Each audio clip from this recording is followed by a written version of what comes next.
Hi అండి, అందరికీ నమస్తే. Welcome to Mokshi and Chaitu channel. మనం ఎక్కడికైనా బయటికి వెళ్ళాలనుకున్నా, లేదు అంటే బయట నుంచి వచ్చేటప్పుడైనా అప్పటికప్పుడు మనం వండుకునే టైం లేనప్పుడు 10 నిమిషాల్లో చేయగలిగే వెజిటేబుల్ కిచడీని ఎంతో రుచిగా ఎలా చేయాలి ఇప్పుడు మనం చూద్దాం. వెజిటేబుల్ కిచడీలోకి సన్నగా తరిగి పెట్టుకున్న క్యాప్సికమ్ 1 కప్పు, సొరకాయ ముక్కల్ని 1 కప్పు, బంగాళదుంప ముక్కల్ని 1 కప్పు, దంచి పెట్టుకున్న అల్లం వెల్లుల్లి 1 స్పూన్, ఉల్లిపాయలని 1 కప్పు వరకు తీసుకున్నాను. ఇంకా 2 ఎండుమిర్చిని తీసుకున్నాను. టమాటోస్ 2. కిచడీలోకి ముందుగా నేను ఇక్కడ 1 కప్పు వరకు రైస్ని తీసుకుంటున్నానండి. ఆ రైస్ని ఒక బౌల్లోకి వేసుకుంటున్నాను. ఏ కప్పుతో అయితే రైస్ తీసుకున్నానో అదే కప్పుతో 3/4 వరకు మసూర్ దాల్ తీసుకుంటున్నాను. మసూర్ దాల్ అంటే ఎర్ర కందిపప్పు అండి, అది 3/4 కప్ తీసుకుంటున్నాను. దీన్ని ఒక బౌల్లో వేసుకోవాలండి. ఆ రెండింటిని బాగా కడిగి ఒక అరగంట సేపు నానబెట్టుకోవాలండి. ఇప్పుడు స్టవ్ ఆన్ చేసి కుక్కర్ పెట్టి దాంట్లోకి 2 స్పూన్స్ నెయ్యి వేసుకోవాలి. నెయ్యి కాస్త కాగాక ఇప్పుడు దాంట్లోకి 1 స్పూన్ వరకు జీలకర్ర, 1 స్పూన్ వరకు ఆవాలను వేసుకోవాలి.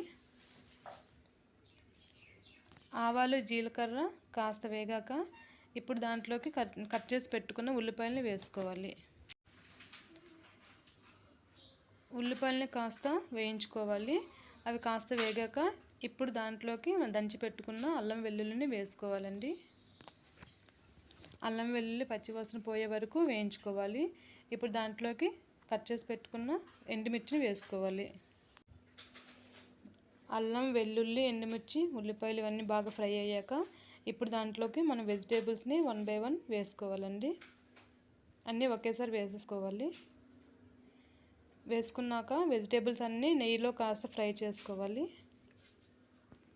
ఇప్పుడు దాంట్లోకి కొద్దిగా పసుపు, కొద్దిగా ఉప్పు వేసుకోవాలండి.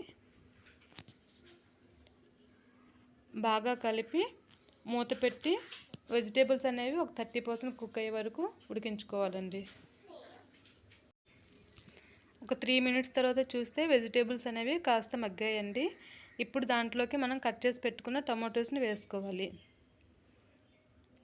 టమాటోస్ని వేసుకున్నాక బాగా కలుపుకోవాలండి. టమాటోస్ కొద్దిగా సాఫ్ట్గా అయ్యే వరకు కంటిన్యూస్గా కలుపుతూ ఉండాలి.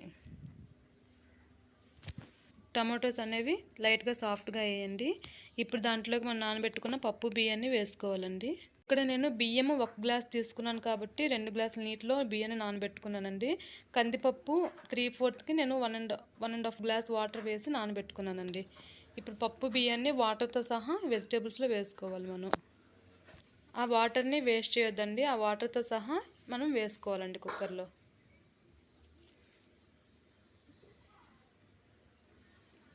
కందిపప్పు బియ్యాన్ని వేసుకున్నాక ఒకసారి బాగా కలుపుకోవాలండి.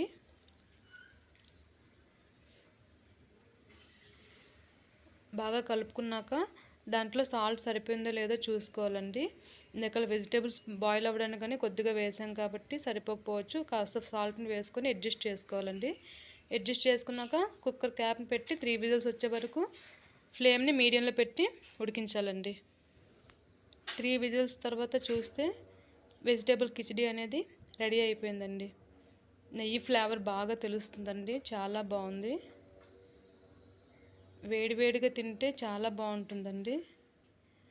మనకు ఓపిక లేనప్పుడు కానీ ఎక్కడికైనా బయటికి వెళ్ళాలి అనుకునేటప్పుడు కానీ ఇది చేసుకుంటే చాలా బాగుంటుందండి. అప్పటికప్పుడు 10 నిమిషాల్లో మనం ఈజీగా చేసుకోవచ్చు. మీరు ఒకసారి ట్రై చేసి ఎలా వచ్చిందో నాకు కామెంట్స్లో చెప్పండి. మీకు నా రెసిపీ నచ్చినట్లు ఉంటే please like, share and comments అండి. Thanks for watching. Thank you.